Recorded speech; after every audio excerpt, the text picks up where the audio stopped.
Good afternoon, everyone. I'm Michael McNutt with Weedy, and welcome to our CMS 0057 Implementation Update, Part 2 of a 5-part series this year. This one on payers and prior authorization, sponsored by Utility Health. It's my pleasure to introduce Weedy's board chair from CVS Aetna, Mary Lee Stein. Hi, everybody. Little bit of information about Weedy.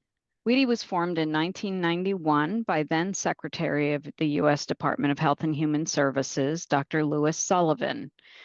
We were named in the HIPAA regulation that are fondly known as HIPAA as an advisor to the Secretary of HHS. We have productive working relationships with various agencies, including ATSP, which you might know as ONC, CMS, and OCR. We're a multi-stakeholder membership group. We have plans, providers, vendors, standards development organizations, members of state and federal government groups, and patient advocacy organizations. We also include 17 HIT-focused work groups, sub-work groups, and task groups. Our roles in all of this work includes being a convener, collaborating amongst groups, educating and influencing the industry and the regulators. Next slide.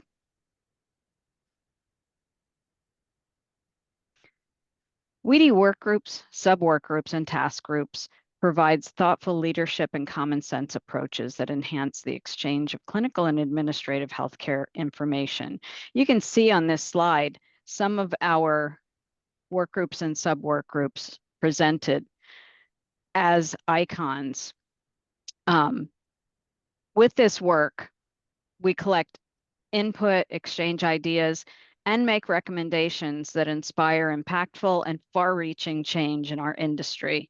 I encourage everyone to visit our workgroup community homepage to learn more and get involved, sign up. So why are we here today? We're talking about prior authorization today. We have a great prior authorization work group. This work group's mission is to study the workflows and business processes related to prior authorization from both the provider and health plan perspectives. The group makes recommendations on how the process can be improved and automated to ensure timely access to care. The whole goal is to reduce administrative burdens across the stakeholder groups. And our co-chairs, we have 4 co-chairs of that group: Heather, Janice, Raj, and David, and they're listed here.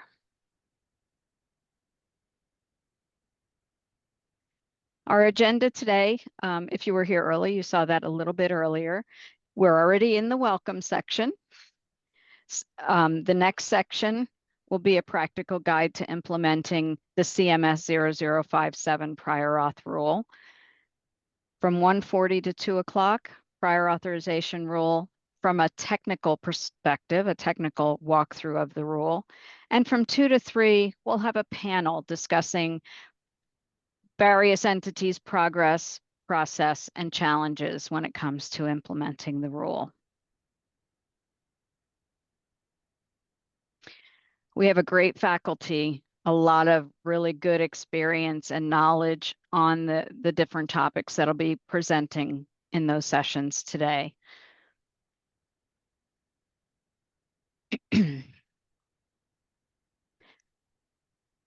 This session is sponsored by Utility Health, which is a better way to prior authorize.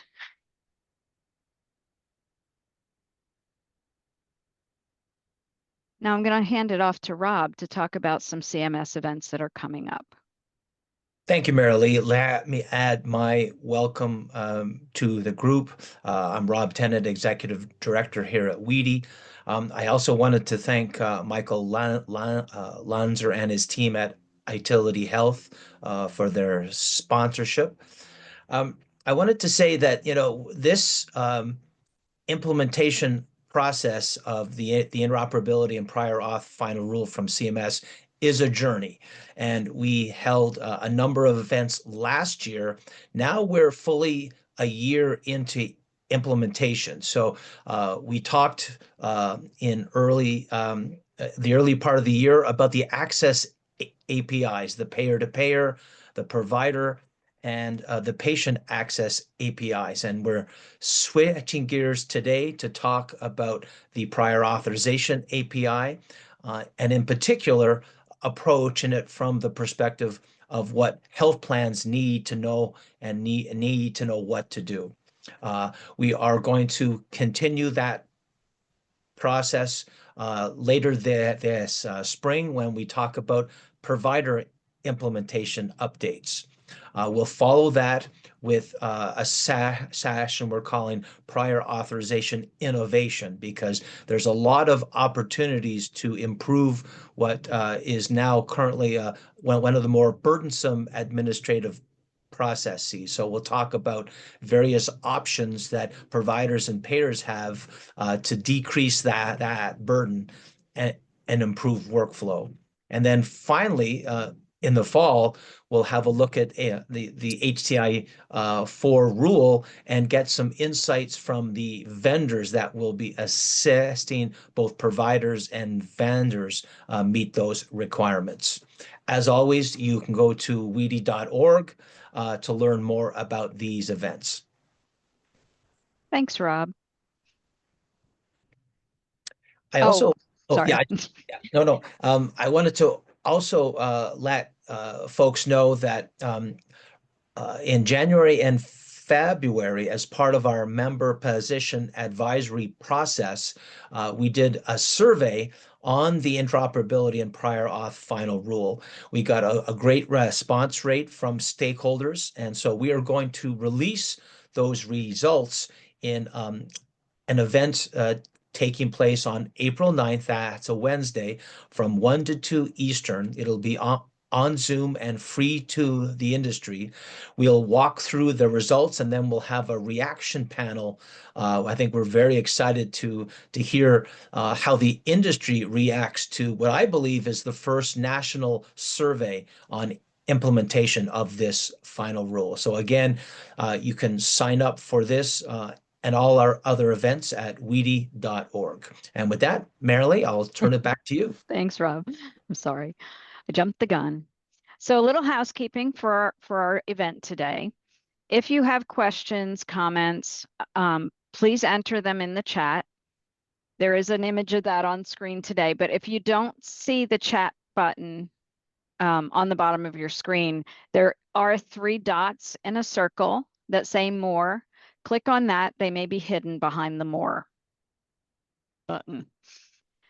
The slides and recordings will be available after the event. They'll be emailed to all registrants after. Thank you again to Itility Health for being our sponsor and also our first presenter. Welcome, Michael Lunzer, the founder and CEO of Itility Health.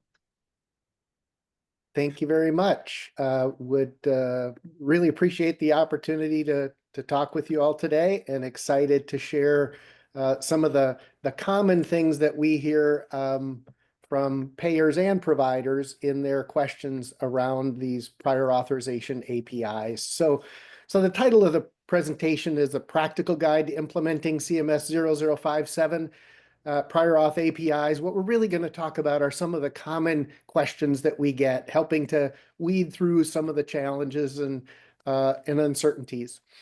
First thing I'd like to address, though, is my company name. We are Itility Health, as in an information utility. We have all kinds of interesting pronunciations. Itility as an Italian gelato company, or all kinds of interesting approaches to saying our name. But again, it represents an information utility, and it's also a palindrome, so it kind of represents the payer and the provider side of prior authorizations. So I'd like to start just with a little bit of history. Just why are we working on these APIs? And I think it's pretty obvious to everybody in the industry, but of course, we're still working on 70s and 80s technology, and even portals are really 90s technology. So In addition to that, we have processes that are dominated by PDFs and spreadsheets and manual processing. And it's really a time-consuming process. And because of the reliance on these inefficient or immature tools, we have a lot of errors that take place. And when we follow the social angst that's built up around this topic, it really is at its core based upon the fact that it's an unpredictable process. People like to know what's going to happen and what the rules are. And in our current world, those rules are so spread out and hard to find that it makes it really frustrating for any user, be it the member or the provider or even the payer resources internally that struggle to find out what are the details and the rules for a particular process. And now what we're trying to do is transform from these 80s, 70s, 80s, and 90s technology into something more akin to what we're used to in our daily world with things like Amazon and the ability to perform all of these wonderful transactions in real time that involve system-to-system connectivity. In this particular area, providers want to stay in their electronic health record. They don't want to have to open up portals. They don't want to send faxes, and they want responsive, interactive decisions through those tools. And to do that, payers, obviously, they want to reduce their workload and automate these decisions as much as possible. And then when a human is required to review something, everybody in the marketplace wants these decisions and processes to be repeatable and predictable and accurate, right? So how do we get from where we are to where we want to be? And what has CMS essentially looked at to try and help us get there? So I'm going to start by talking about some of the key challenges on the provider side in this process. So when you think about it, a provider goes in and orders a medical procedure, and the first thing they want to do is be able to determine if a prior authorization is required. That typically today involves going to a public website of a health plan and looking through 4,000 row spreadsheets that aren't necessarily accurate and are only updated maybe quarterly. The next thing that a provider wants to know is, what do I submit? It does require a prior auth. How do I know whether to submit, what exactly I need to submit? And therefore, how do I need to go find those documents in my systems? And then lastly, where do I actually send the request? We find these things, these four challenges or questions, to be pretty significant and really a common problem in the prior authorization space. 30% of all prior authorizations, I recently heard somebody say that up to 50% of prior authorizations that are submitted to things that don't require prior authorizations. 70% of prior authorizations that are denied and then ultimately overturned are primarily due to the fact that the right information wasn't submitted. And then with the predominance of delegated vendors in the prior authorization space, we have a really common problem where providers don't know whether I submit this directly to the health plan or to one of the delegated decision support companies. These problems drive their frustration and their tendency to just say, you know what, I know the fax number of my payer, I'm going to send it that way and let them kind of deal with the downstream challenges. And so what CMS and the HL7 work groups have defined is a process that takes the elements that I just went through that are the provider challenges and puts those into a structured transactional process. And such that the first transaction that's included is called CRD, or Coverage Requirements Discovery. And essentially it is the question, is a prior authorization required? Being sent from a system on the provider side to a system on the payer side. The next transaction is documents, templates, and rules. Essentially, what are the requirements? What do I need to submit? Maybe even can I make that easier for my electronic health record system to automatically submit some of this data? And that's that documents, templates, and rules transaction. And then lastly, the PAS transaction, prior authorization support, which essentially means the providers EHR system is able to submit the prior authorization electronically to the payer. And at that point, there can be some automation or other tools involved to make a decision. And the decision is sent back through that electronic channel so that the provider receives that information again in their system.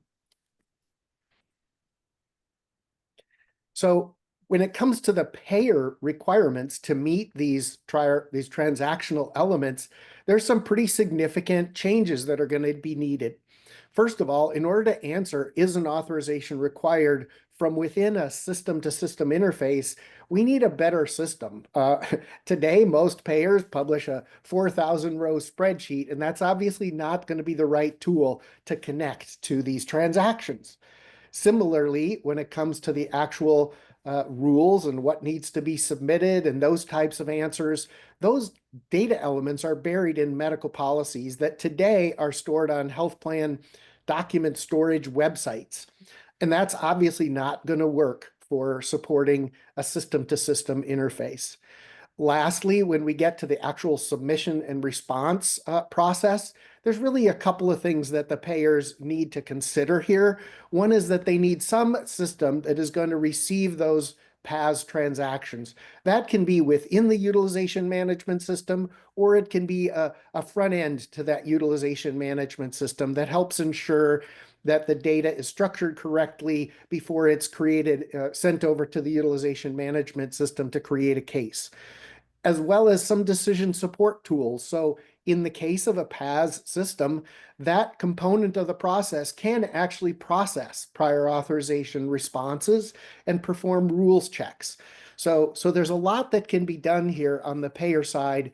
Probably the two most significant elements, though, is those prior auth rules need to be put into a database of some sort. And the medical policies also need to be put into a database and kind of deconstructed so that the elements of a medical policy can be used efficiently in an electronic process.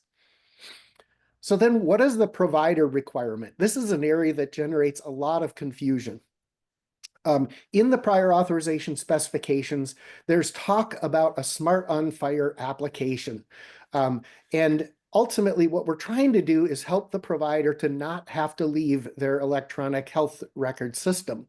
But there was this need when these new technologies were designed and as they were envisioned, that it was known that there was going to be some period of time before the electronic health record systems can directly support these transactions. And so that's how we evolved to this concept of an application that could sit in between the APIs and the electronic health record system. The reality, though, is that all providers are going to heavily prefer natively supported APIs inside of the electronic health record system.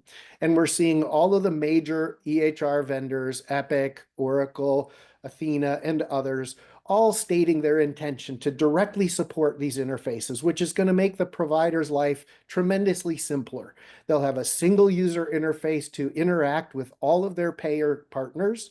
The transactions that will come in will look the same to the provider. So there's no distinction between which payer I'm working with as it refers to the user experience. And that's a big improvement for the provider. They don't have to go out and search for which portal or which fax number to send things to, on top of these transactions becoming more rich and complete. Again, just to mention one more thing, because this is a common misconception. People assume that there is a need for a smart on fire application in front of the electronic health record system, and that is not true if the electronic health record system natively supports these APIs. On the other hand, a well-written smart on fire app that can connect into the electronic medical record system and completely supports the most current version of the specifications will be a decent solution for providers whose EMR systems may not already support these application interfaces. Couple of key things, though. The Smart on Fire app needs to be fully compliant with the specification so that it can talk to more than one payer's system. There are some perceptions out there that each payer is going to deliver their own Smart on Fire app to the provider, and the provider will have multiple Smart on Fire apps that they will use to talk to the different payers.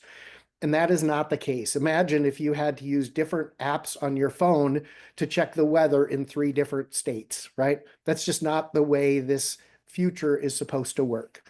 So we're definitely going to see a lot more embrace of these native capabilities inside of the EHR systems. So what does this look like when you connect it all end to end? So essentially on the utility health side, we have a product called PA Checkpoint, which is a database application that can ingest all of the rules of the payer. It gets pretty complex, however, because every payer has carve-outs or riders for different groups or different portions of their business. They also have delegated vendors. So all of these types of considerations need to be built into an application that can essentially receive a request from a provider saying, does this require a prior authorization? And be able to accurately say yes or no. Here's some of the details of that transaction. What policy is going to apply? Does this go to a delegated vendor? The next infrastructure component that a payer needs is a policy management database. And the policy management database needs to be able to provide necessary information to the provider to help them know what needs to be submitted. There's something called a questionnaire that's a part of the policy management concept, and we'll talk more about that in a minute.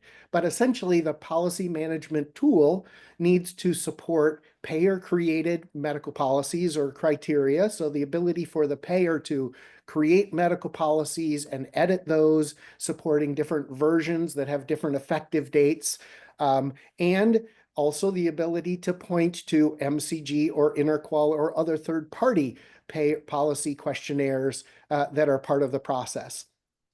And then lastly, of course, there needs to be a method for the payer to receive that prior auth submission and assist in the decisioning process. And Utility Health has products in that category as well.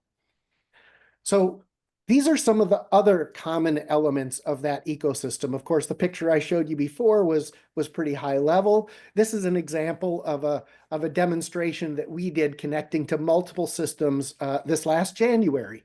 So Epic can be connected directly, talking to a QHIN or another network method. So this concept of a network tool allows you to configure your endpoint or the provider's endpoint as talking to the network, much like your telephone has a telephone number, right?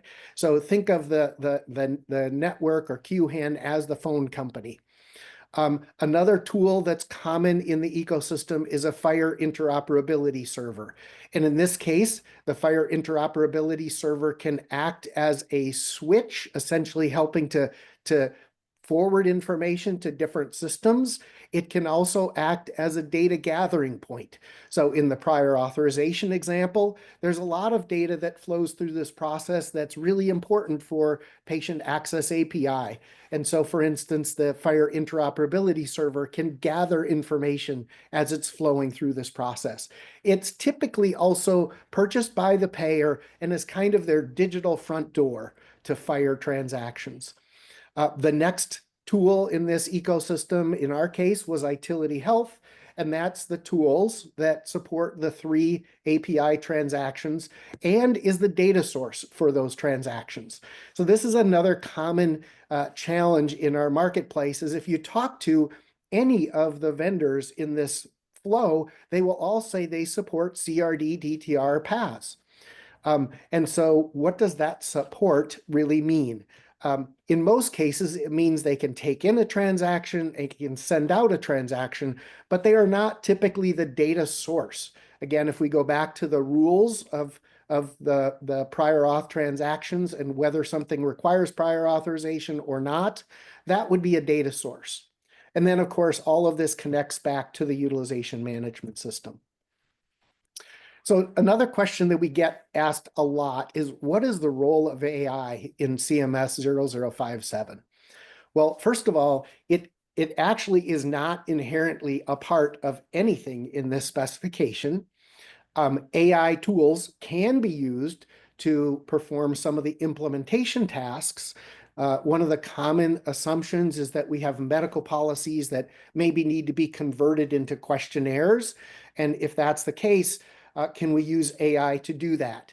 Well, it can be used to assist in that implementation. However, it's a dangerous assumption to take data that's generated from AI and use it transactionally without verifying the impact on things like the meaning of criteria. So if we're converting a policy to a questionnaire, there's a lot of vetting and verification that needs to be done in that process. And we'll talk more about that in a minute.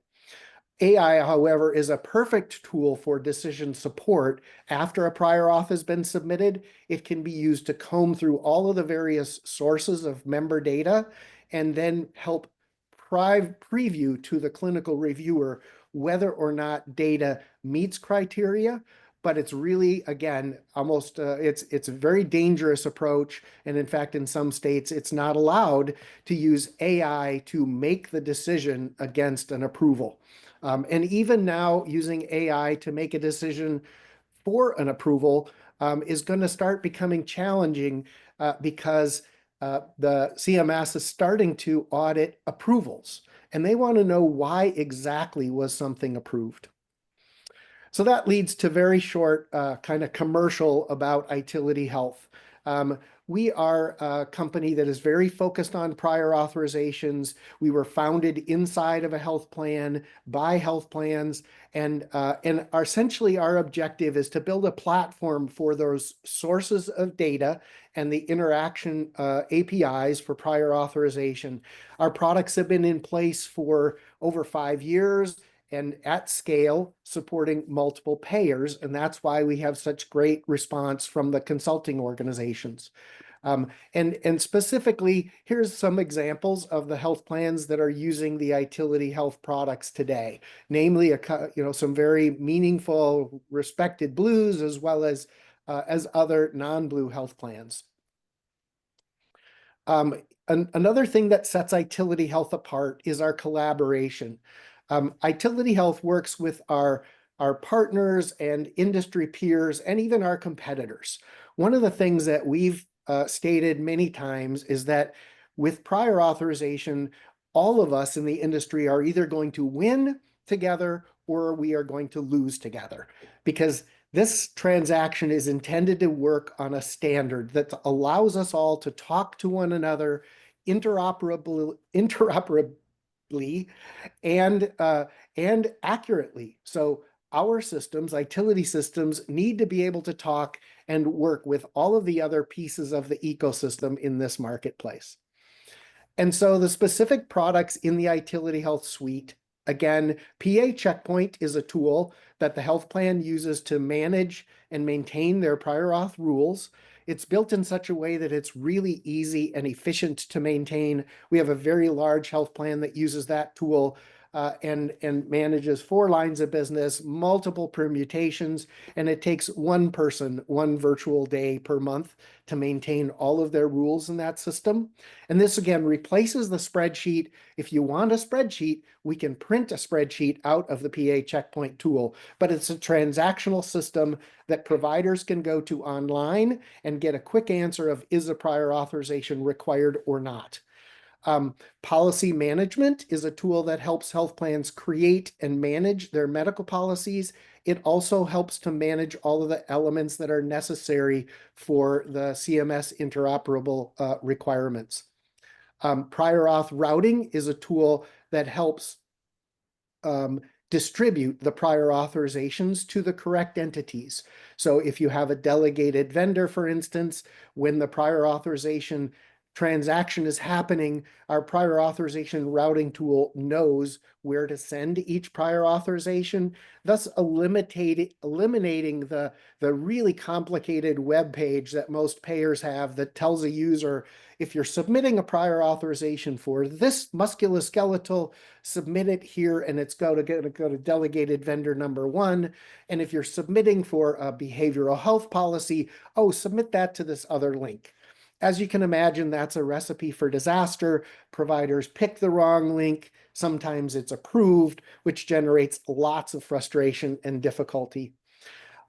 In addition, Itility Health has a couple of products that help in the decision support for the payer. We leverage all of the data that we know from these other sources of truth and use that data to make automated decisions based upon structured rules. So this is not an AI tool. It's looking at data that's based upon exact rules and can make decisions as a typical workflow tool would. And then on the very top of the pyramid, AI clinical assistant, as in its name, we use AI to help the payer make decisions. In that case, though, we're not making those decisions. We're helping to find data in the medical record of the patient that proves or helps substantiate an answer of yes, this is allowed to require to be approved. All of our products are built in a software as a service, multi-tenant mode, which means essentially we help implement these tools with our payer customers, bring their data in, and then we slowly turn over the keys to them so that they can then manage their own rules and use their own systems. Sorry. So in essence, when you think about Itility Health's products, on the left side, we codify rules, we help the health plan manage content, and we make that information transparent. On the right side, for the payer, we help automate decision-making. And again, this is our suite of solutions and how they align with the prior authorization APIs.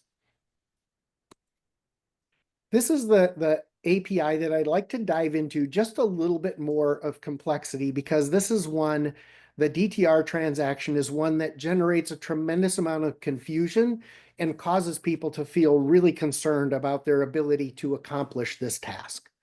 And essentially the reason why this transaction is tricky is it's set up in such a way that the payer is given a method of communicating the required elements to approve a prior authorization, and they can submit that, give that information to the provider. The format that information typically can take is in the form of a questionnaire. Now, think of this questionnaire as a generic term, not as a specific term about what the elements are within the requirements list. So for instance, a questionnaire can be a simple yes/no question, or it can be a question that says, what is the patient's BMI? And it can also be a questionnaire that says, please attach the medical record for the patient.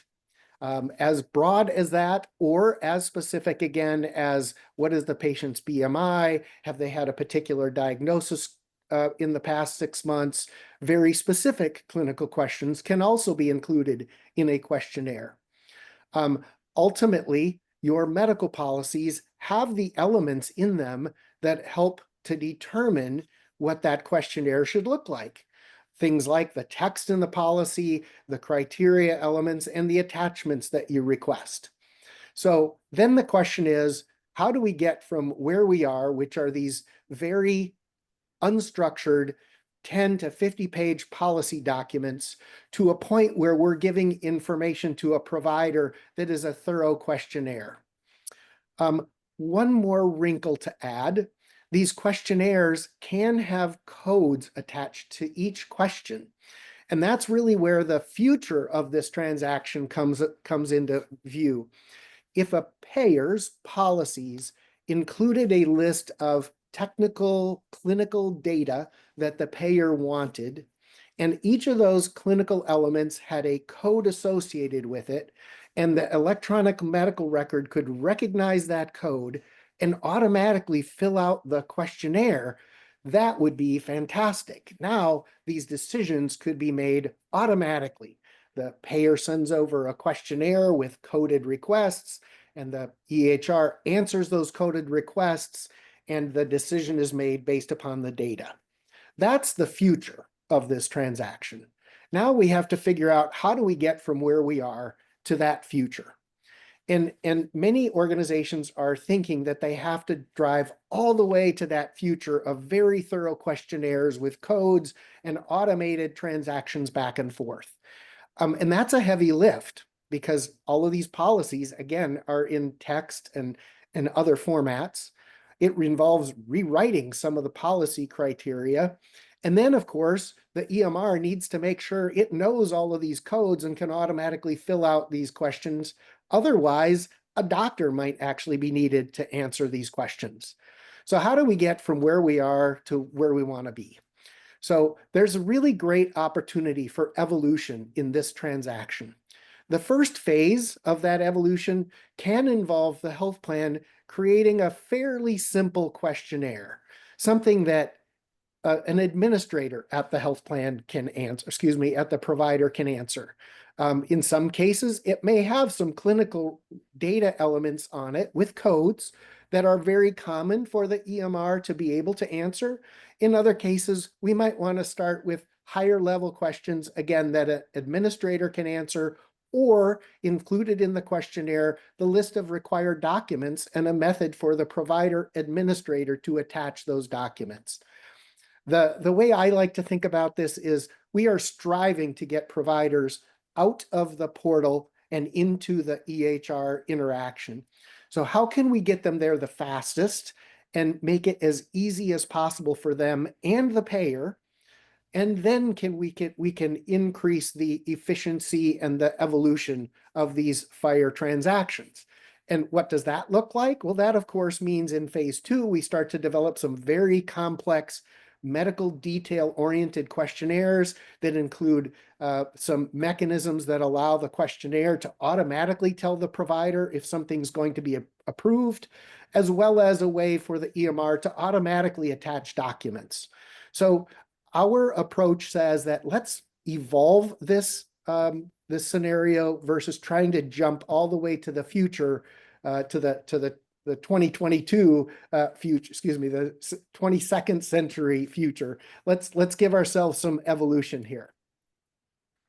Another thing that we help our payers to recognize is that this implementation doesn't have to happen all at once.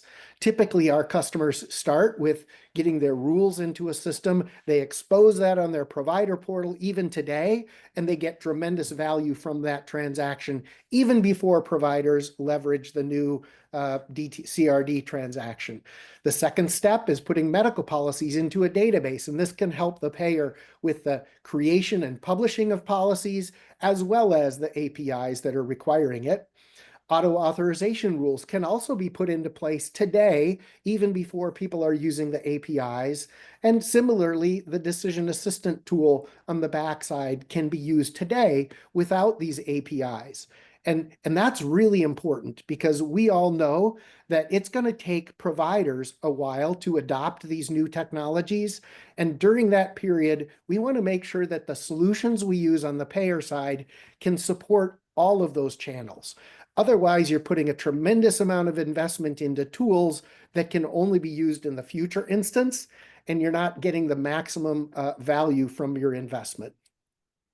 Just one quick example of the return on investment from these tools. So this is an example of what happens when you put PA Checkpoint in place. One of our payers put this product in place, and immediately they saw 30% less prior auth submissions. And that's because providers now know that they shouldn't submit a prior auth. They don't need to submit a prior authorization for something. The alternative, if they, in the previous world, when they were using spreadsheets, they would either submit a prior auth because they weren't 100% sure, or they would call the call center. And again, for that reason, PA Checkpoint has reduced call center traffic by 20%. Another big challenge that we saw with poor tools on the payer side is that oftentimes the call center answers the question incorrectly. And you can only imagine all the things that that cascades into with claims denials and appeals and frustration. So in that case, we were able to see a very small health plan eliminate $3 million a year in clinical costs. So there's a pretty significant value for putting in this appropriate tool even if it's only used by your own operators or through the public website, let alone it being really a requirement to support the APIs. So essentially, just this kind of culminates into what makes Itility Health different. First of all, we can develop or deploy this process in phases, which allows the health plan to get value from each phase and confidence before they move on to the next CRD, then DTR, then pass. And that really gives them confidence and allows them to maximize the return on investment.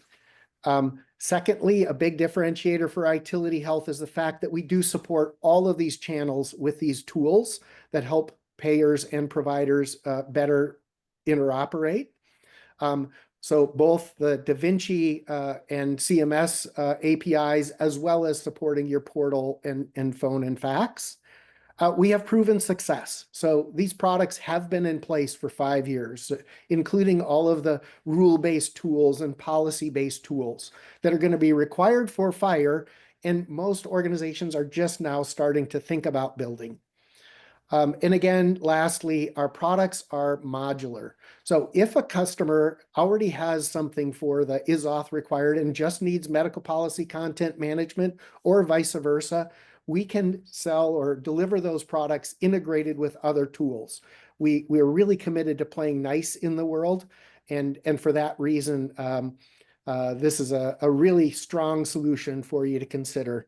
And appreciate the opportunity to talk with you today again about some of the common misconceptions and the practical opportunities for implementing the FHIR APIs.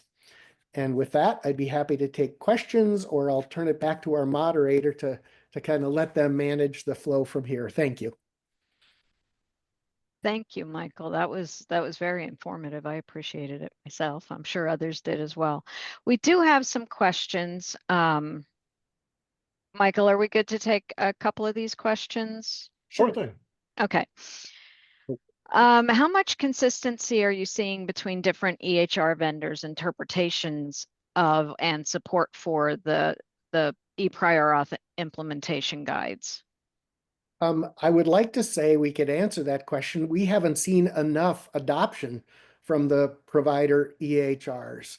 And frankly, I was quite shocked at HIMSS that this topic wasn't even talked about with any significance.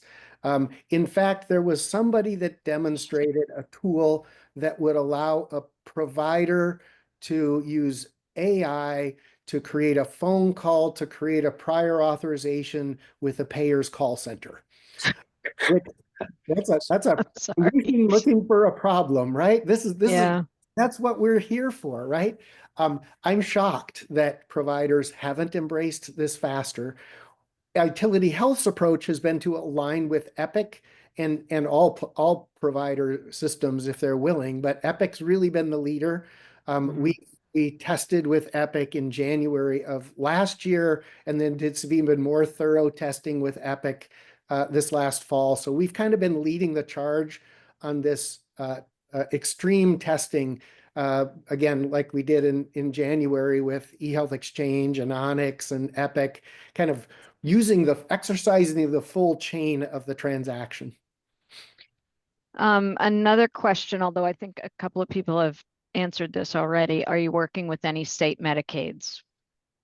That's an area we would love some help with, because obviously state Medicaids publish their provider manuals and their policies are buried in hundreds of pages. There is a capability to use AI to discern the policies out of those state Medicaid systems. However, that's really, as I mentioned earlier, dangerous to use AI ingestion of things without structured thought.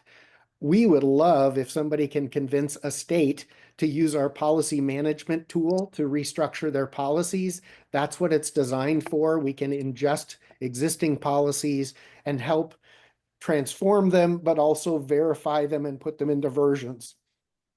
But that's going to be a critical objective. All right. If you'd like to take a look at the chat for any questions that we didn't get to, and you can go ahead and respond in the chat. Thank you very much again, Michael. Great presentation. Thank you. Moving on, I'd like to welcome Mark Scrimshire, the Chief Interoperability and Innovation Officer from Onyx Health. Welcome, Mark. Thanks a lot. And let me share my screen. So hopefully you should be seeing our logo and the We do. WEDI payer prior authorization update. So I've got to thank Michael. Absolutely cracking presentation. Covers a lot of the details on prior auth. I'm going to try and give an overview of the rule because there is far more than just prior auth in the CMS 0057 rule. First thing I should do probably is just give you a bit of background about me. Many of you may know me, but just so you understand where I'm coming from, say Chief Interoperability and Innovation Officer at Onyx. So I'm leading our product roadmap of our FHIR interoperability platform we call Onyx OS. I'm also the author and the co-chair lead for the Da Vinci Payer Data Exchange Workgroup and the Payer Data Exchange Implementation Guide. I actually author that guide, and that is pointed to by CMS, particularly in relation to the patient access, provider, and payer-to-payer APIs.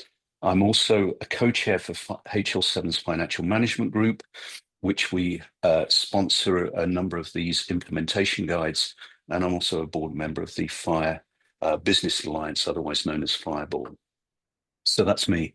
And I will say, just a small plug for Onyx, we were just voted best in class for CMS payer interoperability and prior auth, also by Black Book. So let's break down the rule. And the first thing to realize is 0057 has more than 50 requirements in it. It's 7 to 10 times more complex than the comparison, which would be the CMS 9115 or patient access interoperability and patient access API. And as Michael just demonstrated in his talk about prior auth, that's really just about a quarter of the overall rule. And you can see how complex that is. So let's try and put that into some sort of framework so we can understand what areas you need to address as a payer. So the first thing, obviously, are the APIs, and I'll dig into those later as we go through here. But an important thing we can see from the way that CMS architected the 0057 rule, they really learned from their experience with rolling out CMS 9115. So there are some important metrics that need to be published. You will need to, for this calendar year, by March 31st of 2026, you will need to be able to publish metrics to CMS about the utilization of your patient access API. You'll also need to publish information about all of the codes that require a prior auth and metrics about the prior auth. Much of it, Michael hinted at in that, how many prior auths are submitted, how many are rejected and then converted on appeal. There are a whole series of metrics that are generated, and also mapping through about those that how many you're complying within the period that you're allotted for response for a standard prior auth and for an expedited prior auth. And fortunately, you do not have to publish that information to CMS, but you do have to publish it to your public website so that anybody can find that, and therefore so could CMS too. The other piece that you need to do is to produce educational materials for both patients, your members, and providers as to the benefits of using these implementation guides. And as Michael pointed out, there are tremendous benefits for implementing prior auth. And we really want to encourage providers to actually adopt these APIs and really move to implementing them and adopting them across all of the different payers that they're dealing with. So let's talk about the APIs. Prior authorization has already been talked about. Great job, Michael. But there are 3 others, and they're actually related. Patient access You may have implemented this back in 2021, July 2021 was the deadline for the CMS 9115. But pretty well all of those APIs are changing. New versions of clinical data, new versions of formulary, updates to provider directory, and so on and so forth, as well as adding in prior authorization information. The provider access is a bulk API that's required. Now, provider access hasn't really been covered before, but payer-to-payer was actually in the original CMS 9115 rule, but CMS never said how to do it, and therefore they never enforced the requirement for payer-to-payer exchange. And to my view, having been writing these APIs, that was a good thing, because it would have created a chaotic situation for many payers, because how are you going to produce that data? How are you going to consume it from another payer? Fortunately, with the 0057 rule, CMS has clearly designated how this gets done. So for both provider bulk APIs and for payer-to-payer bulk APIs, they're really saying you will use the FHIR bulk protocols to accomplish this. There are some additional requirements as well, but we can cover those. So 3 dimensions: APIs, metrics, and education, 4 pillars across which you need to basically support those dimensions. So let's go on and work out who's impacted. It's really fairly simple, with a few complications, obviously. It always is that case. If you had to implement CMS 9115, i.e. you were Medicare Advantage, you were Medicaid, a CHIP, a qualified health plan on federally facilitated exchange, you had to implement Patient Access API. Basically, if you did that, you have to do 0057. However, California and Washington and Tennessee have also put state legislation in place. So if you're in Washington, you actually have to implement prior authorization by 2026, not 2027, which is the deadline for the federal rule. And in fact, in Washington, they want you to then implement prior authorization for medications by 1/1/27. California and Tennessee are basically saying, if you are regulated in that state, regardless of the plans you're offering, employer plans, etc., you need to implement the CMS regulations. So we've seen this gradually extending across all health plans.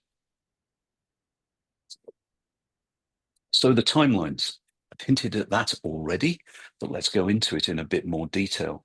We know CMS 9115 happened way back in January 2021. Payer-to-payer was deferred. It was supposed to go in July 2021, and the payer-to-payer in January 2022, but fortunately that was deferred. California's rule is SB 1419 if you want to go look it up. But the CMS 0057 rule came out in December 2022.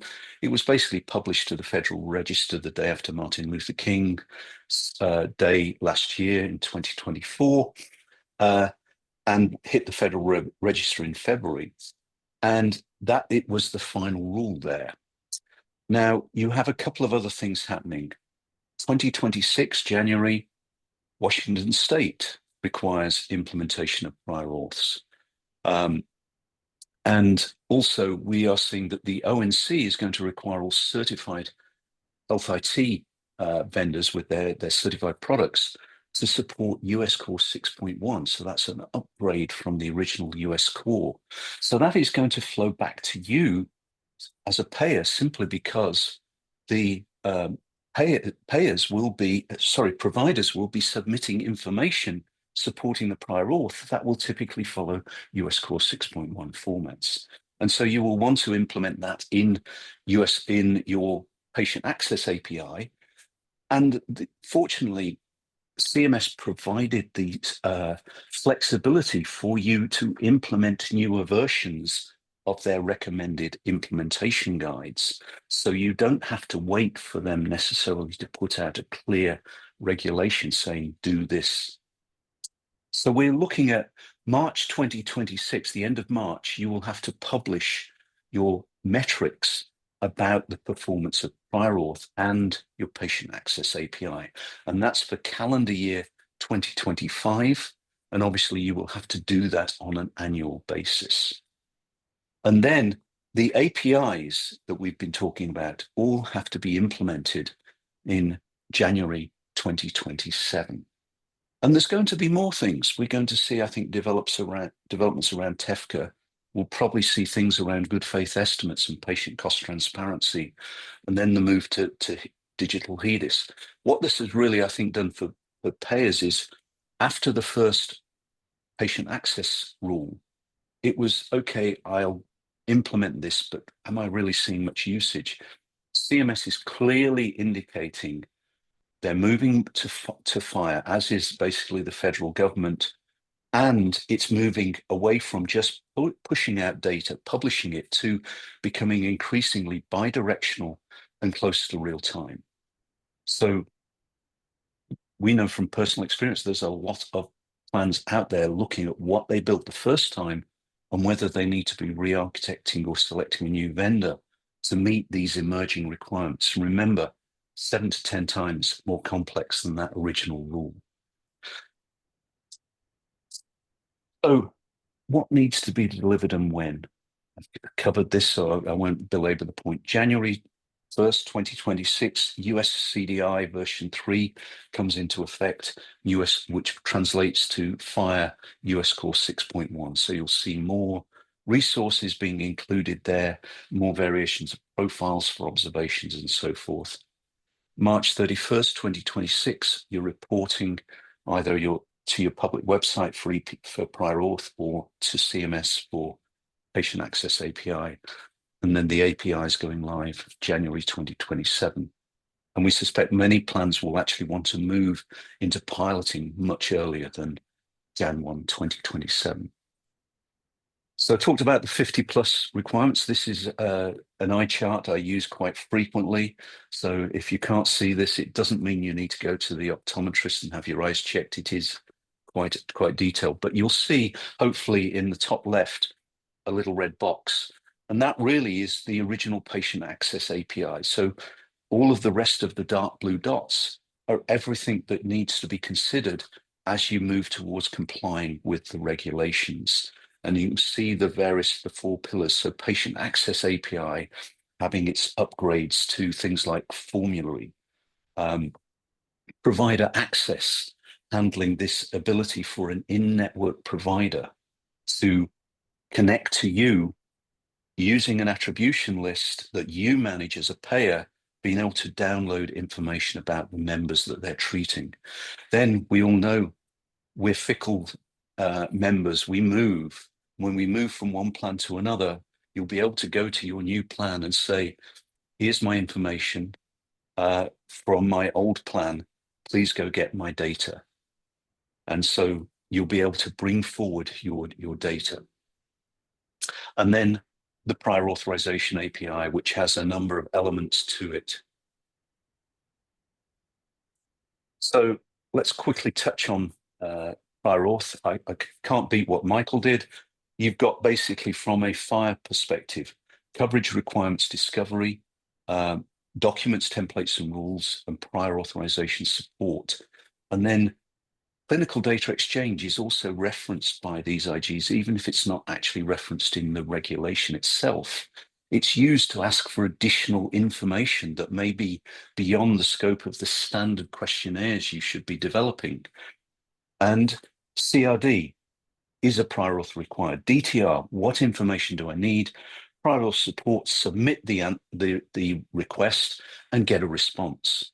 And so all of these work together. I've heard statistics that say up to 50% of prior auths can be submitted just in case. And remember, you as a payer have to respond to them, even if it's to say you don't need one. So it takes resources for you to do that. So you can receive an amazing improvement just by implementing the first stage of this API, to be able to tell a provider, no, you don't need a prior auth, or if you go a step further, to maybe auto-approve some of those prior auths just based upon the information that comes in that original request that has some level of context about the member and the plan that they're on. But the thing with this is it really potentially reduces a lot of confusion for providers. We're seeing testing that's showing that from the provider side, they're seeing something like 150% improvement in efficiency. They go from 5 prior auths an hour to 15 to 20 prior auths an hour that they can process. That's an enormous saving. And what that does is as they see that benefit, they want to do it more. They want to cover more things. And so you should find that this will go from being a compliance requirement to a real business transformation opportunity for you as a payer. So let's now cover the access APIs. So the 3 of them, they all work together.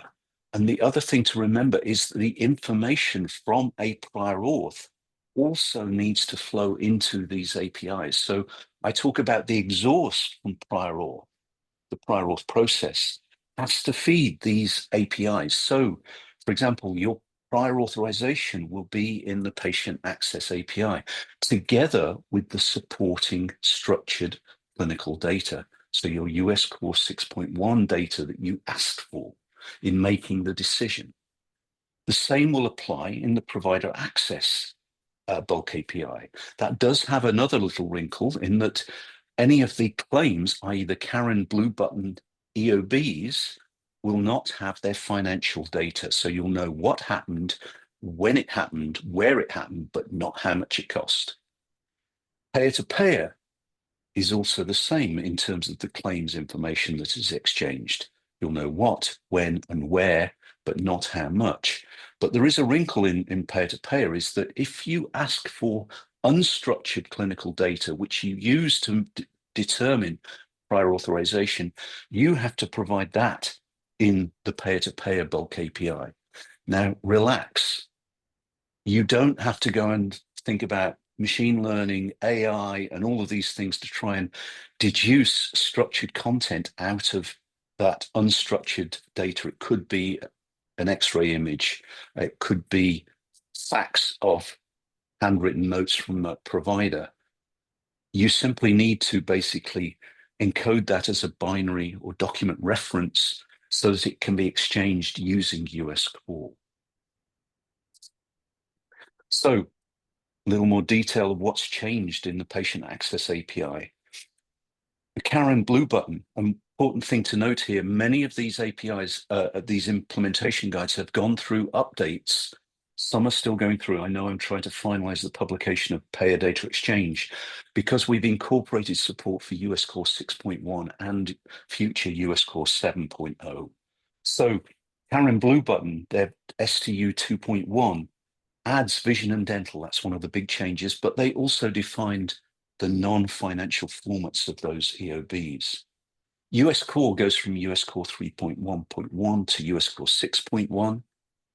PDEX, Payer Data Exchange, adds a prior authorization. It's another form of explanation of benefit profile that will carry the information coming out of the prior authorization support process. So the claim response gets transformed into a prior authorization EOB. Formulary has also changed. It doesn't really change the data that you push into the API, but it drastically restructures that data in how it's presented. And then provider directory has had some other small changes, mainly to support the US Core 6.1. So you need to make sure you're looking at the latest versions of the IGs.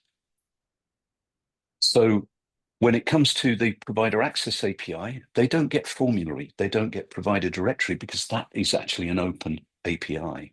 And it uses what's known as the basis profiles from Karen to redact the financials. Also remember, provider access members are opted in by default. They have to take a positive action to opt out, and you have to provide them with that capability. And the prior authorizations and supporting structured clinical data are also part of that. You can see here is an overall flow on the provider access. You as a payer control the attribution list. That is for members that have a treatment relationship with a provider. So the provider will be able to see all of the members that haven't opted out that they've had a treatment relationship with. You can choose to also add in patients that may have an impending treatment relationship. So you could potentially use the prior authorization API as a trigger from the appointment book hook and the encounter start hook to say, let's add them to this provider's list so that the provider can retrieve information about the patient. And then the provider uses a bulk API to retrieve that data, and they get to choose what data they want. They are not living off a fire hose of information. I'm going to keep going. I know we're trying to go quickly on here. So payer to payer is actually an opt-in by the member. They give their new payer their information from their previous plan. Think about the coverage card that they had and the demographics by which they were known as. So for example, if you got married and changed your name, you want to give them your old name. Again, the redacted financials from the Karen formulary is not included, but as I mentioned before, unstructured data is also included in the supporting clinical data. So you may want to think about what information you actually ask for in prior auth as you're trying to make a determination.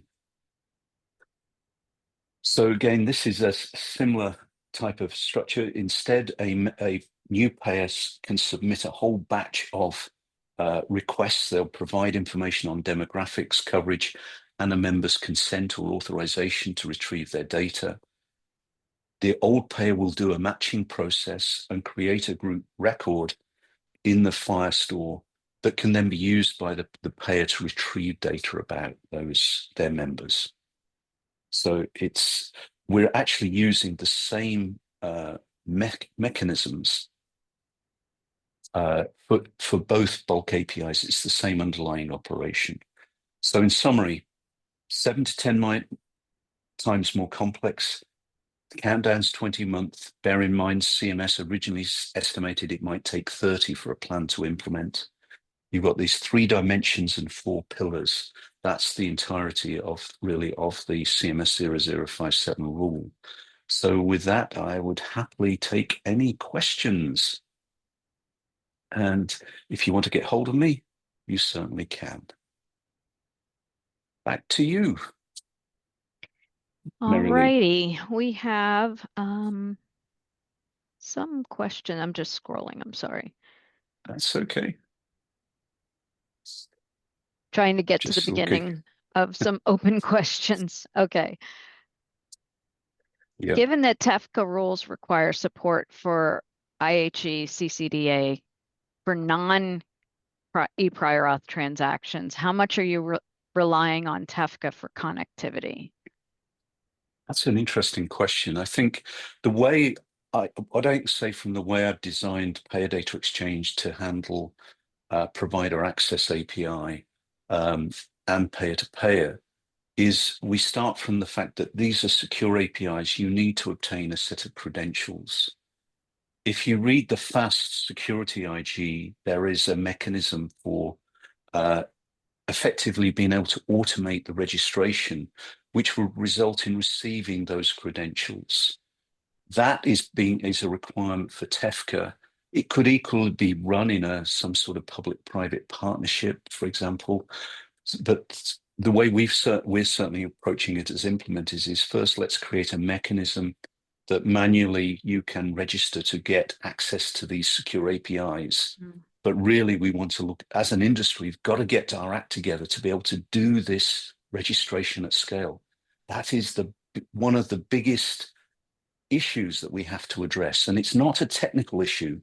It's really a willingness issue of people have got to work together and decide they're going to play by the same set of rules. Yeah, that was, I think, a Michael question, but I think it bears asking here as well. It applies. It's the same thing. Yeah, it does. Yeah, it it's does. the same set of it's the Yeah. same mechanism for connecting these APIs. Exactly. What are the key differences between provider access and provider directory from a data point perspective? Okay. Provider directory is an open API that you can go and look and see, is my provider in network, for example, right? Or look for particular services, that type of thing.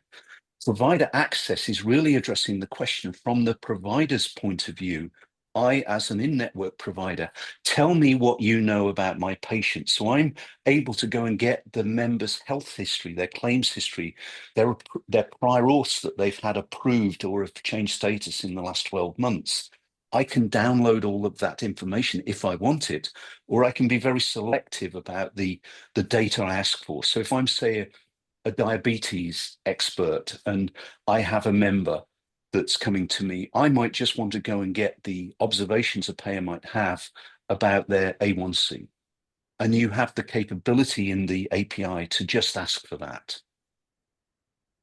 So the provider access is allowing providers to get at your health history from the payer. Got it. Alrighty. I don't actually see any others at this point, but you're welcome to jump in the chat. And if you see any questions that I missed, please. You're okay. Janice is always busy as always. Thanks, Janice. Jump in and address those questions. So we're going to move on to our expert panel, progress, process, and challenges. And our participants for that section, we have Roz. I'm sorry, Roz. I don't want to butcher your last name. He's the Associate Vice President of Technology and Interoperability for MCG Health, and also the co-chair of the WEDI Prior Authorization Subwork Group. We have Danielle Lloyd, Senior Vice President, Private Market Innovations and Quality Initiatives for AHIP.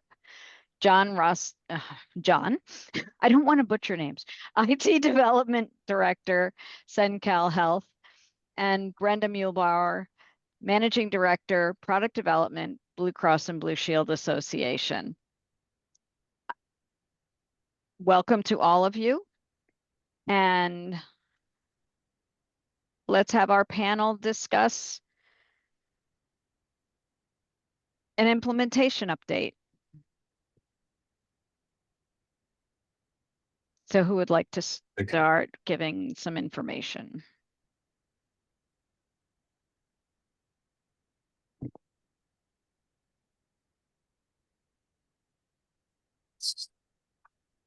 Let's see. I'll step in with what are we seeing. I'll put on my implementer hat. So I wear multiple hats. One is obviously writing the specs.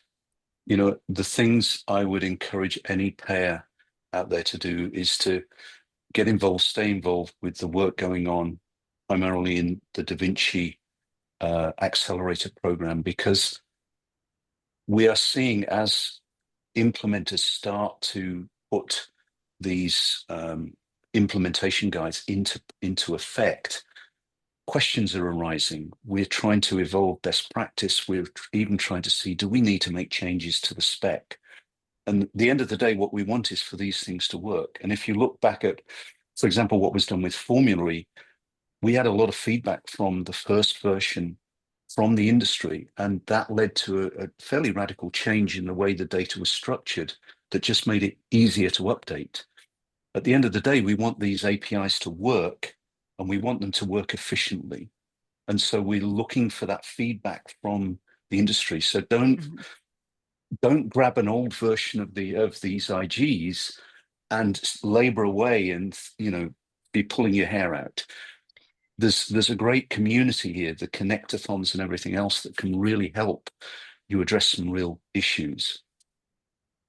To that end, how are the plans looking at the regulation? As a compliance exercise, or are you looking at it as rethinking that part of your business for providers and patients? Enterprise-wide change or just what the regulation requires? So hi, everybody. This is Brenda Muehlbauer. Brenda. Blue Cross and Blue Shield. I can jump in on this one. So the Blues are really leaning into this reg. We are not just thinking about compliance, because compliance is at the core of everything that we do in administering healthcare, but it's important that we comply in the most efficient way that positively impacts our member experience. So prior authorization in particular, from an end-to-end perspective, is currently a pretty manual process, multiple avenues to submit, review information, and communicate outcomes. It's really complicated. So under this rule, I'm seeing a lot of commitment from our member Blue plans to change the way the Blues are doing business because there's so much opportunity in this space. So a few examples: prioritizing provider engagement, really important to focus on in this area. Just understanding what tech is available to support different types of providers, whether it's a rural provider, a large hospital system, an independent provider, and everything in between. We need to understand what's needed in order to create a strategy to help connect all the players. Scaling is an issue, but the industry needs to help address it. Another example is how vendors are integrated. So we have a lot of vendors that do custom things for us at the Blues, but we need to make sure every avenue is connected and accounted for in our automation process. We're taking this opportunity to fully integrate all our players into an automated, seamless experience for our providers, which will in turn improve the members' experience in receiving healthcare. So the Blues are looking to lean in, expand this for all lines of business, and make sure that we're successful in automating for a better experience long term. Thanks, Brenda. Danielle, I see that you have your hand up to give some input as well. Yeah. Danielle Lloyd again from AHIP. Let's be honest, right? The plans get clobbered 6 ways to Sunday on prior auth, right? So this isn't just a compliance issue. It's a business need. It's a brand need. There's several different reasons to do this. Technically, the CMS interoperability rules were not based in statute. The health insurance industry probably would have been in pretty solid footing and challenging it in the courts, and yet the industry supported it because there are lots of needs that this fulfills, and because it's really the right way to go now that we have this sort of technology and these sorts of standards. The advantage of there being a federal compliance component is that we're all sort of able to do it moving together and using the same standard. So that's not to say that the compliance component isn't important. Obviously, we need to meet that, but that's not really sort of why and how we started moving in this direction. But this is really building the infrastructure, this initial piece, and you heard a little bit about this at the start of the call, right? Is that the compliance component is really just the baseline, and there's lots of different ways in which the plans can innovate from there. Examples being greater use of AI to streamline things, to pull individual elements and documentation that's needed, maybe even generate the prior authorization itself for the providers to review. So there's lots of opportunity, as Brenda was saying here, to really streamline things, create efficiencies, improve the consumer experience, certainly reduce the burden on the providers, but also reduce costs from administrative perspective for the payers. So, I think I will just sort of wrap up with, as Brenda said, there is a lot of opportunity here, and there's much more to it than just meeting the compliance component. So Danielle, to that point, from the plans that you talked to through AHIP, are you seeing a direction of implementing just with the named required government type plans, or implementing across their business book of business? Yeah, so that's a good question, right? So first of all, we try to make sure that the plans always only share with us things that is public knowledge, right? So we don't want to get afoul of any antitrust laws. But sort of setting aside, this is a plan by plan decision, and we don't 100% know where plans are going if it's not public, right? Yeah. But the industry has shown really strong support for this, and if you just think about it, like if you're doing that, if you're a plan that has multiple lines of business, like, are you only going to do it for federal programs and maintain a whole nother separate system for the other lines of business? Like, not super efficient, best way to go, right? Confusing to your providers, etc. So we sort of expect that the commercial will follow on. In our advocacy letters, we've basically said the commercial payers would need at least another year. And so when I say advocacy letters, for example, some states have already required the expansion to commercial. So for example, Washington State is a year earlier on the interoperability, and California is expanded to commercial. So the states are, all kind of going slightly different directions, but we've said that you probably need another year to bring the commercial on board. But there's some things that I think are creating some hesitancy that we've heard from our members, one of which is the lack of a final attachment standard rule. It sort of spooked people a little bit, if you will, that there's a proposed rule related to attachment standards that was considering putting prior authorization in there using an X12 standard, when for all of this plans of federal programs, we've been, going towards FHIR and even arguing for FHIR end to end. So that kind of had people a little bit concerned that there might be sort of different signals from CMS in terms of compliance. Hopefully we'll see that out soon without prior auth in it. I mean, I think it was a pretty strong signal that AHIP, AMA, AHA, and BCBSA all got on a letter saying take prior auth out. We're all going FHIR end to end.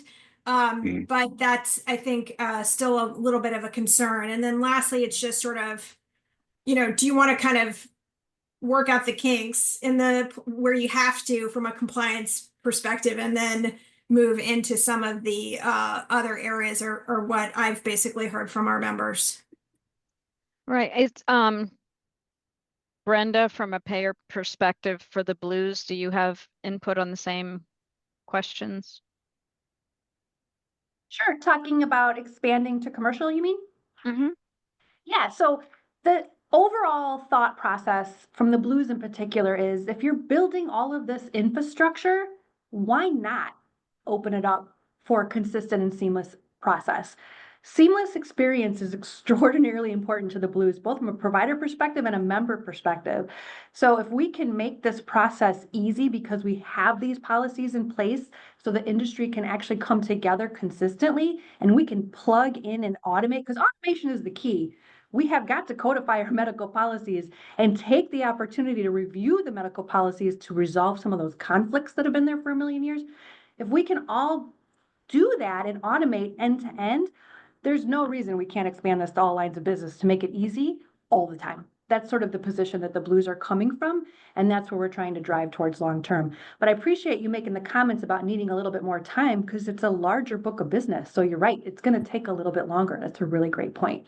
Yeah, the other thing I'd heard, oops, sorry. No, you're fine. Go ahead. The other thing I was just gonna say, I've heard from people on the longer time frame also, is just if you're thinking of it also in the employer sponsored area, that you're gonna have to look at your contracts and have conversations with the employers and just make sure that everybody's on the same page. You're all copacetic and moving that direction. So there's another player at the table that might take a little bit more time than in the plans for plans within federal programs. That was exactly what I was going to say, Danielle.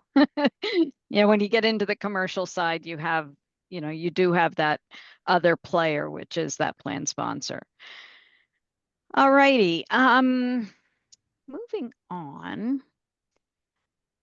When you think about your project plan and actually implementing this, it's a chicken and egg thing.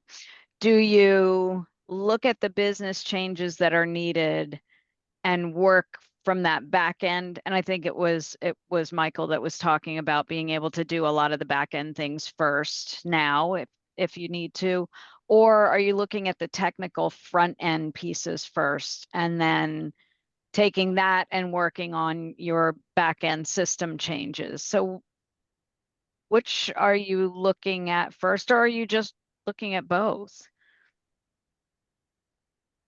Anybody? If I can just jump in from the Go ahead, Mark. implementer perspective, well, we've certainly been talking to lots of plans. One of the things we see quite often is a plan doesn't have just one process for prior auth. They've got a handful of utilization management vendors that all may have a piece of that puzzle. And so I think one of the things you need to do very early on in the process is that may require contractual changes. So you probably want to review that and see if you can get a consistent strategy. The other thing that I'm seeing, if I put my technical hat on, is there's nothing in the, for example, prior auth support IG about how to get the data from the UN vendor so that you can meet your compliance requirements to publish within 1 business day. And if we're not careful, we'll end up inventing 100 different ways of getting that data. And we really need to try and come together there so that you can basically have a connector that you can plug in, right? So there's some, I think, where you are dealing with business partners, you really need to start to address that early and say, how are we going to get connected? Are they supporting FHIR or not? Because that then changes your whole implementation plan. Yep. Danielle, you had a thought? Oops. Yeah, and you know, coming from the association, you know, we don't have any technical plans. That's for you all. So I can only report what I hear from members is that, you know, that the, you know, the business and the tech need to go hand in hand. You know, in this case, the tech might be slightly more driving things because of the compliance component, but that you really need both together. And actually, you know, a lot of members have pointed out they're not the only ones at the table. The chief medical officers, as an example, who we work with on a daily basis, are key to making sure all of this works properly for electronic prior authorization. And of course, everybody loves to have legal at the table, you know. And then finance. Right, and then finance, right? So this is sort of like a team effort, right? But recognizing your question, right, that this one's a little bit more kind of driven from tech just because of when and how the requirements are coming. But you know, otherwise there's blanks, right? It's not like everything is decided in these IGs. And at that point, you really have to make sure that your business leaders are also at the table to make some of the key decisions. From a Blues perspective, I'd have to say we are looking at the entire process end to end from a business and technology perspective. There's a lot of layers in what we're building, right? We have to build new pipes that can send and receive FHIR APIs. FHIR is relatively new technology. We have to codify all our medical policies and the conflicts in our medical policy to make sure that we can automate an accurate response every time. We have to integrate different vendors and TPAs so all players can interact in the same FHIR API way. We need to make sure our communications are all clear and consistent. So there's a lot of work and a lot of moving pieces, and you can't look at them in a vacuum. I think you guys made some really great points. The government has a way of bringing everybody together, right? Everybody's coming together to make this process better. You got all the different facets: vendor management, finance, legal, medical directors, nurses, all of your experts, their custom niche markets. Everybody's got to come to the party to make this successful. So the Blues are in a lot of different places at the same time. So your project managers are going to be really important because they're the ones that are telling you all the pieces and what might slip and what not slips, so we can make sure we're all automated end to end so we can be compliant by 1/1/27. So this is really a fun time to be involved in this. It is. Like, Oh, go ahead, Raj. With the experience I had and MCG had with working with at least 5 Blues, the project plan coming together with clinical management driving the scenarios and identifying that which areas they wanted to go first or where they wanted to see the value, we find that is very critical for the success, because this implementation could literally take anywhere between 12 to 24 months if we just keep doing in multiple areas. And nobody wants that. Nobody wanted to spend that money, millions of dollars, without seeing a value. So where we have seen tremendous success with, working with Cambia and Highmark and a few others, the clinical leadership is running from the front lines, then working with the technology folks and collaborating with project management. When we see that they identified, hey, let's go with the prior auth for these codes first, and let's do this external area first, because we already have that infrastructure in place, and we will modernize some of the FHIR APIs on our end and get into the production, try with the provider, see how it works. Then you take the next phase, because you can literally, depending on the organizational complexity, you have to break it down to at least 5 to 7 phases, depending on the size of the Blue as well or other payers. That's what we have seen as a successful approach. You still have tons of challenges, but you have to really bring it down to a 3 to 6 months phased approach. And I guess sorry, this is Michael Oh, Lunzer. go ahead, Michael. And figure out where the raise your hand thing is. It's in the It's in the React button. it's in the React, the heart button. There we go. I don't want to hit heart if I'm not heartened. I think another thing that we've seen in the phased approach is, rather than looking at it by clinical specialty, looking at it in layers. So for instance, the is authorization required layer can be fully, completely implemented ubiquitously across all rules for the health plan. And then that brings the provider a lot of benefit without the risk that providers only get benefit for certain procedure codes, right? So kind of a horizontal phasing rather than a vertical phasing. And that's been really successful for some of our payers, again, in the pure savings from an admin perspective. Yeah, that's actually a great idea. Mm. Let's talk about the policies, digitizing those policies around prior auth. Plans, I don't know if anyone has started to implement that, if you've looked at it. If so, how's it going? What challenges are you seeing in that area? Danielle?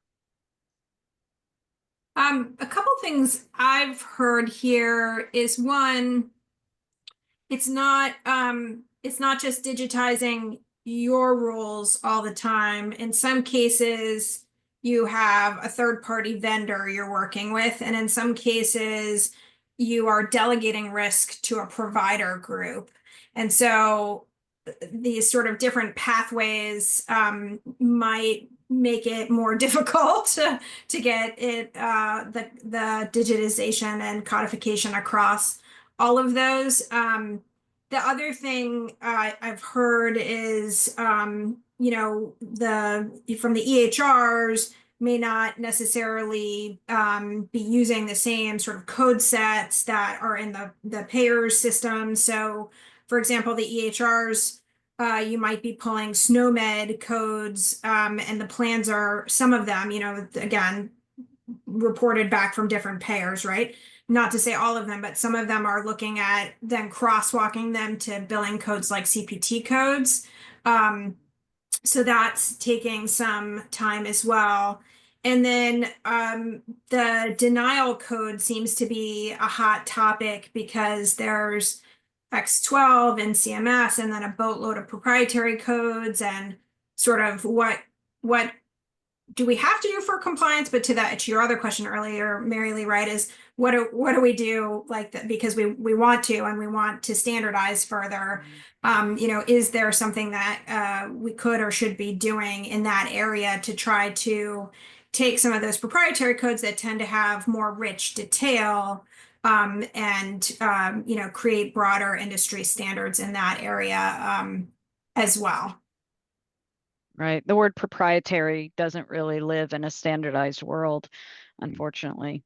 Although it gives, as you say, more rich information, but not if everybody can understand it and use it. Michael?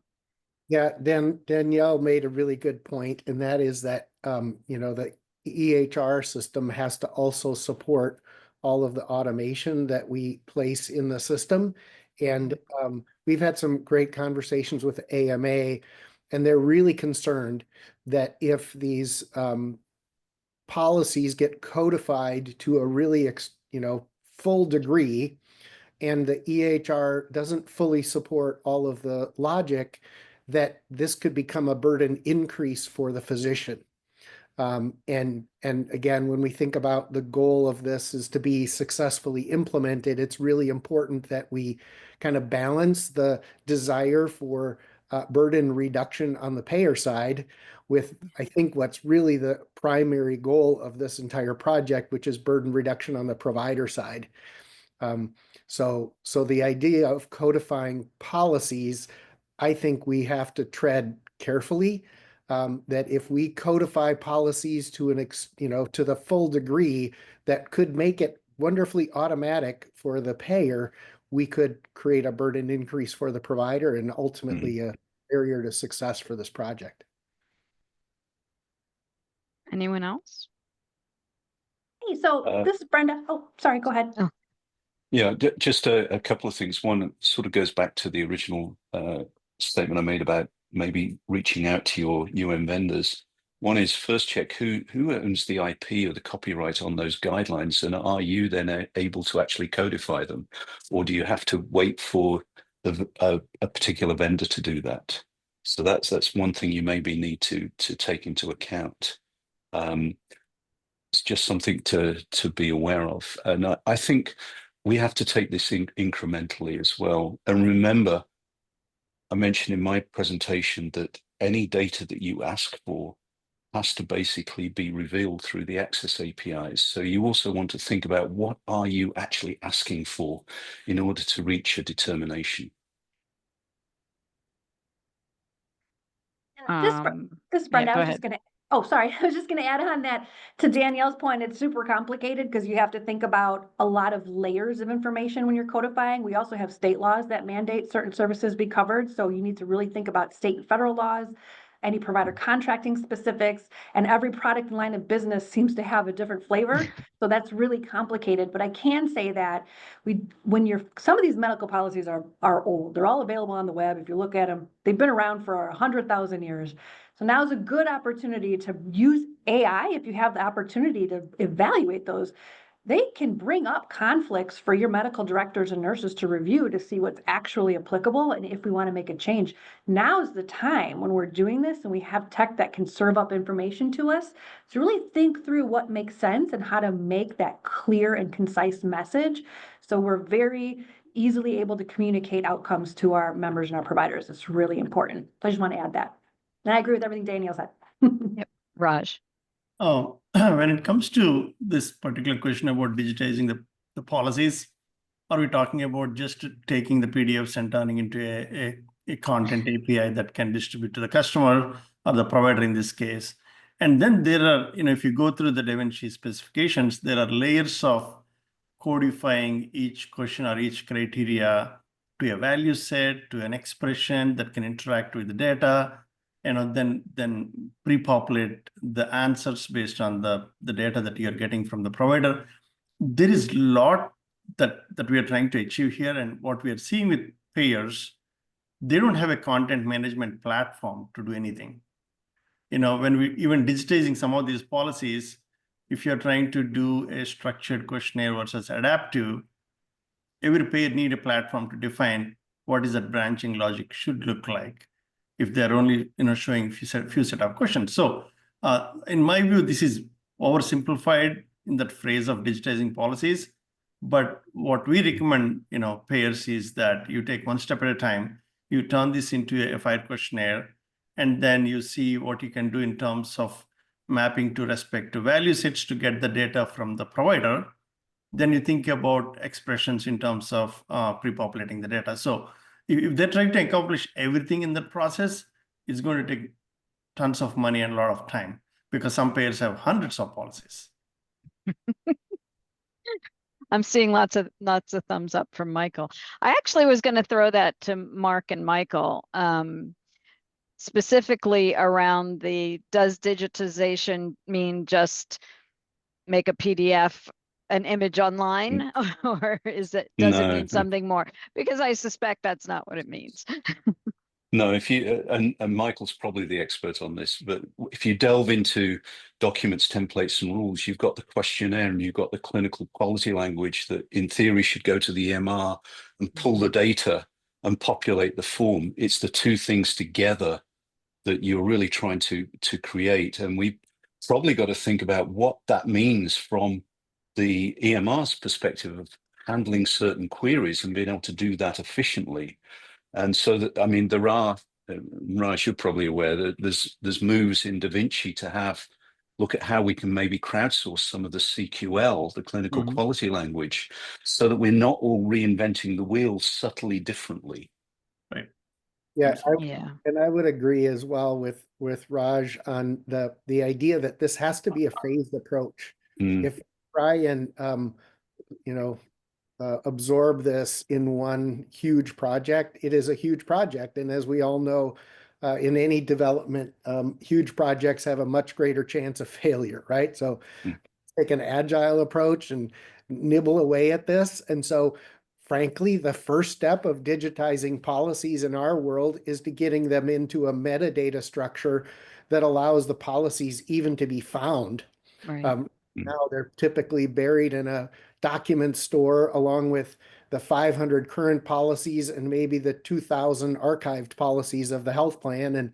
And that's just not possible to use, right? So the first step is just getting into a metadata store that points to the documents, then ingesting the documents into our docx format, and then deconstructing those documents into the piece parts of criteria and history and required documents and other elements, and then converting those criteria into a questionnaire, and then adding codes to the questionnaire. So it's an iterative process, and much like we feel is best to apply to the overall project, which is to do this iteratively on a horizontal basis, we advocate for the payer to implement their policies in that way, kind of horizontally, getting all policies into a digital data store that has the metadata that can point to the right version and the right CPT codes, and then putting those criteria in a format that can be shared along with required documents. Then you can kind of take one policy at a time as we're all live and everything is working, and really add rich questionnaires to that formula. As Raj mentioned, 500 medical policies for a health plan to be converted in the next 18 months is an extremely large task, but there are ways to convert these into the steps towards progress that will be done with major health plans by October of this year. So it can be done. It's just what degree of codification and clinical questionnaire do you want to get to versus asking for some required documents that cover multiple potential clinical questions. And is this one of those items in the rule that wasn't as well defined as it could have been? And when I ask that question, I worry or wonder that it's one that kind of opens the door for a lack of standardization. You know what I mean? I think that the outcome of the iterations are all following the standard. The key is that the provider side needs to be able to absorb whatever we send it. Okay. And if they're compliant with the specification, they should be able to absorb everything we send. The only question then is, can they automatically fulfill the data entry and the retrieval? And that's where we as an industry have to be really careful, because we could overwhelm the provider side and again turn it into provider increase and burden increase instead of burden reduction. Mark. Yeah, Marilee, I want to sort of come back to one of your very first questions, which was sort of business or technical, and pull together a couple of threads from Michael and Raj. I fully agree with Michael that it makes sense to implement CRD up front, because getting rid of the just in case firewalls gives you more time to focus on the rest. I think, Raj, one of the things I was taking away from what you were saying, maybe I'm wrong, is don't try and do everything, focus. And so start with stuff. So the business side of things, Merrily, I would say, is first you want to look at all of your prior auths and maybe prioritize them based upon complexity, frequency that they're referenced, etc., and come out with your top 10 or top 20, and then gradually work through those. Because if you're automating the high volume, Right. you're going to get more time again to then focus on the more difficult stuff. Exactly, Mark. I think what we have seen is you have to show them the value through this process, at least every 3 to 6 months, that they are getting some type of automation. Sharing the policy to the provider is one step. Getting some data from the provider is second step. Third, can we leverage the data to make some decisions, and the backend rules is the third step. So you have to really break them down into some chunks where they can see, even with 2 codes, 3 codes, that they're automating at least some steps, saying, I reduced like 15% of my manual reviews now. Now I can use that to others.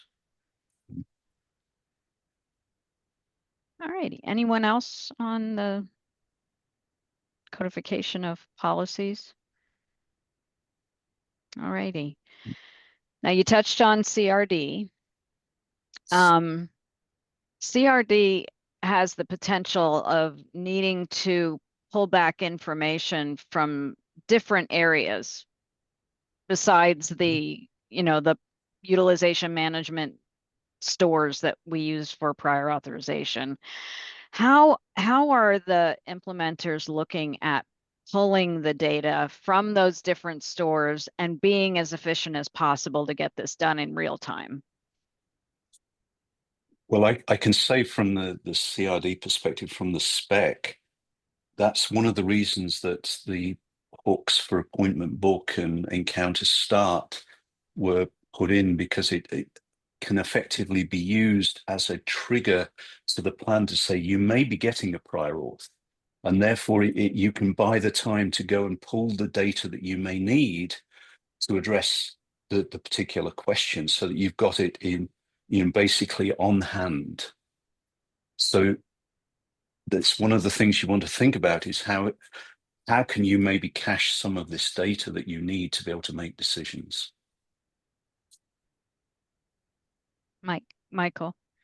Yeah. So I think one of the things that's interesting is, first of all, the data that's typically being needed to respond to a CRD request, typically in a health plan environment, at a minimum, doesn't reside in one place, and oftentimes doesn't reside any place. It's buried in a contract somewhere or something else. And some health plans have looked to build a front end that queries multiple systems to try and derive the answer to is auth required. But those systems get fairly complex, and they're not all designed to be transactional and handle volumes of FHIR requests, which the FHIR transactions tend to be fairly chatty. And so I've heard stories of health plans that started down that path and found that it was not really a scalable solution. The other solution is to put the data necessary to answer the questions into a transactional system, and then sync up that data with the other sources of truth. And then lastly, we find some organizations have the data in their claim system to be able to answer the question. But again, claims is not able to answer the question in a transparency, kind of a mode. And therefore, we're kind of in this position of building a second source of truth within an outside system. The next challenge that we're all looking at is, how do we then make sure those two sources of truth are the same? We've had some organizations and some tools that can take one of those sources, and it becomes the starting point for any changes to rules. For instance, we have a plan that's taking our PA checkpoint product, and that's the place where rules are initially configured. And then there are claims edit initiatives that come from our system and go towards claims. And it's reasonable to go the other direction too. But it's an interesting challenge that health plans have, and lots of different approaches that are being thought about. Raj. So based on my experience, at least implementing with 3 payers, I think this is where the bulk of the work is. The CRD from the Da Vinci specs is easily said, like, does this require prior auth? But what we have seen when we are trying to implement with the payers, they have at least 5 or 6 questions to answer. Is the member eligible? What kind of benefits or coverage plan they are under? What is the provider asking for? Do they have provider network agreements in network, outside network? Do they have special arrangements with that employment plan? When you have to find all this information and then consolidating into a decision, no payer is equipped to do that. Some payers have like literally 7 to 10 systems to talk to. So what we are seeing is, and on top of it, Da Vinci mentioned a performance requirement here. It has to return within whatever the 5 to 15 seconds, whatever that is. So there is no easy way to do this, and everybody is struggling. Everybody is figuring out some of these legacy systems do not support API-based technology. Some plans are looking to consolidate all the data into a data factory. So what I'm seeing is most of the plans are spending time here before they get to DTR and PAS. And unless you have a good plan or good technology framework, there is no easy way to implement this particular solution. I'll just make one comment that our customers aren't struggling with this. So we'd love to have introductions, because this is what all of the complexity that you described, Raj, is exactly what our approach is. And really, our approach was designed before CRD was a thing, with the idea that this is a complex task. And I will say it took us a couple iterations to get through, because as you peel back layers of the onion, you get all of these various benefit structures and creative approaches that have been built within the health plan, because a salesperson came back and said, this customer wants this and we're going to do it. Have you been watching over my shoulder? So our system is built to handle that complexity, and I can tell you our customers are super happy with the way it works. So sorry about the little commercial there, but it's Oh, no problem. that is our secret sauce right now. All right. EMRs, hospitals, vendors, how do you bring them all together to agreement to do all of this work and make it successful? Somebody has to tell them that this is coming and this can change their lives. I'm just shocked that people, they don't know it's coming. They haven't paid attention. And that's exactly the point. These rules are published, and we had the 278 published as part of HIPAA, and you build it. Do they come? So now we have the prior auth bill. We're building it, and how do you engage them and impart on them the importance and the return on investment? It's valuable. Look at all this new information and savings that you can get out of this. How do we bring them together? I think what has been underestimated in this process is the amount of time and money it takes for the EM vendors and EMR vendors have to implement this. Right? Yes, of course, this will reduce the burden for providers and increase the efficiency, but who's measuring the cost? Like, this is going to be some of the EM vendors we are talking to, they're not anywhere close to do these things in the time frame that CMS is looking for. So unless there are incentives coming into this process, nobody's going to say, I'll do this for my payer or for my provider. Having said that, what we have seen as a successful measure was, if you have a payer and they have a tight relationship with the EM vendor, and they're on this same page in terms of giving some of this functionality by working with the payer. And sometimes the payers have their own provider network plans or provider networks. They use that as a leverage to go to the EMR and say, hey, we need to implement this. This is going to reduce our provider burden. So we have seen, we work very closely with Epic, and they have been implementing for a while right now. And we are seeing some promise that I'm not speaking on behalf of Epic here, but just my speculation that they would release some of these things later this year or next year. But it's been a challenge, but unless the payer leadership and their provider network come together, you're not going to win this battle. Danielle. Yeah, I mean, I think it's a little bit cart before the horse yet, right? Because the plans are, mostly still building it. Obviously, some are ready, and we have heard that they are having trouble finding, sort of the willing trading partners to do the testing. But part of that is because the HTI-2 rule is not finalized yet, right? We've gotten caught in the Trump transition. We do expect that to be out soon, but without that, requirement on the EHRs to build it, right? And you've got to have sort of three things in place, right? The payers doing it, it being built in the EHRs, and then the providers actually using it and not kicking out to the phone and fax. But part of the reason I think the providers aren't super aware is because what was, quote, required of them in the CMS rule was really a quality metric. And yeah, there's some money behind that, but not a whole lot. And it's a quality metric, right? Yeah. It's different than it being like a condition of participation or something to that extent.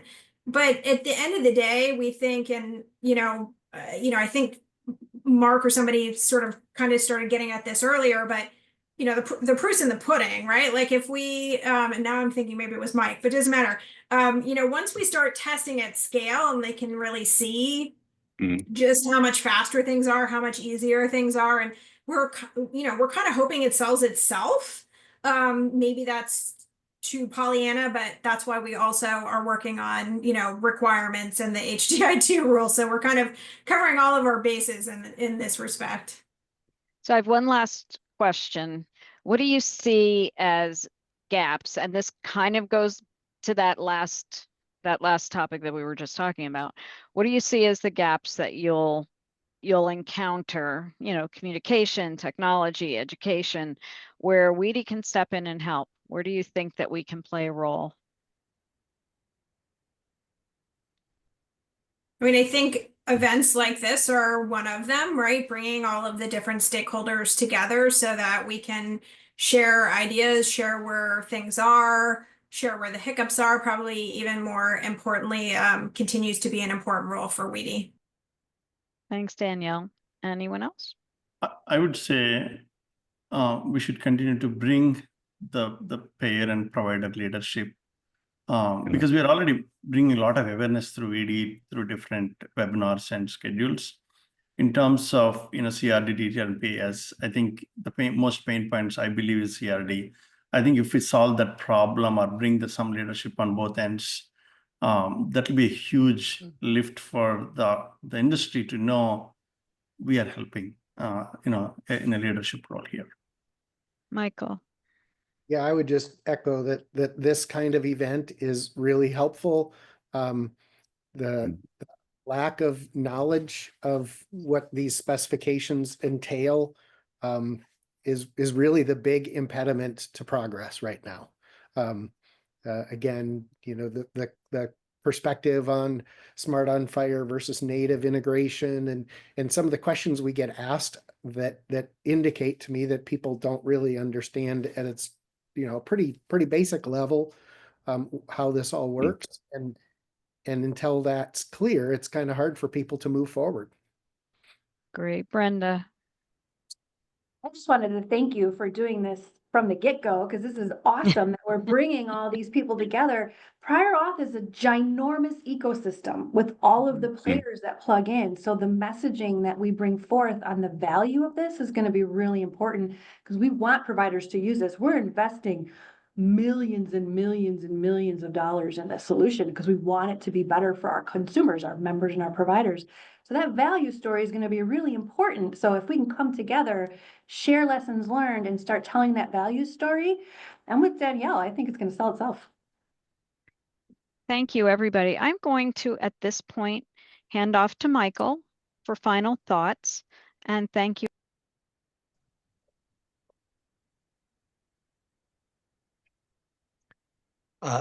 Rob Tennant here. I just wanted to thank everybody. First of all, big thanks to Michael Lanzer and the Itility Health team for their sponsorship and their willingness to share their expertise. Mark Scrimshire, thank you. As always, you've been a huge supporter of Weedy and for sharing your knowledge with our groups. Very much appreciated. Thanks to our panelists. Heidi, Raj, Danielle, Brenda, and John, fantastic. Special thanks to Marilee, our board chair and the moderator. You did a phenomenal job. This is only the beginning. I think we're going to have a lot of these types of conversations as we get a little bit closer to that, what seems to be a long way away, but it's going to come at us pretty quickly. I did want to remind you that we're going to have a special session on April 9th to talk about our interoperability and prior authorization survey results. We'll also have a panel of experts to react to some of the data that we're going to share. And for those that just can't get enough, we've got a wonderful lineup of speakers and sessions at our Weedy Spring conference. It's going to be on Zoom, and it's going to be an outstanding event that you will not want to miss. Last person I wanted to thank is our own Michael McNutt. Phenomenal job of keeping everything going, and for all of your help, I just want to thank you. And with that, we'll close the event, and we look forward to seeing you all at future Weedy programs. Thanks so much. Thank you, everybody. Thank you. Thanks a lot. Thank you.